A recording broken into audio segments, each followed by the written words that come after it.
నేను లక్ష్మి బులెటిన్లో డీటెయిల్స్ చూద్దాం.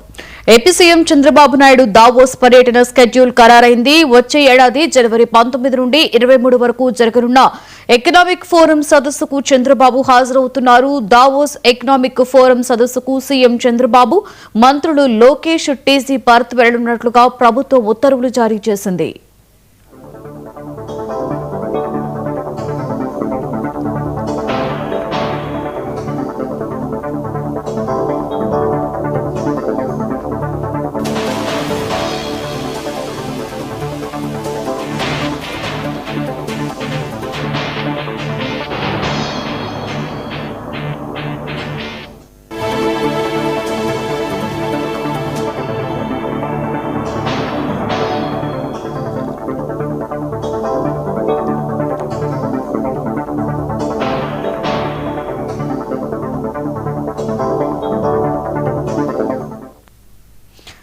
ఏపీ సీఎం చంద్రబాబు దావోస్ పర్యటన స్కెడ్యూల్ ఖరారైంది. వచ్చే ఏడాది జనవరి 19 నుండి 23 వరకు జరగనున్న ఎకనామిక్ ఫోరం సదస్సుకు చంద్రబాబు హాజరవుతున్నారు. దావోస్ ఎకనామిక్ ఫోరం సదస్సుకు సీఎం చంద్రబాబు, మంత్రులు లోకేష్, టీజీ భరత్ వెళ్లనున్నట్లుగా ప్రభుత్వం ఉత్తర్వులు జారీ చేసింది.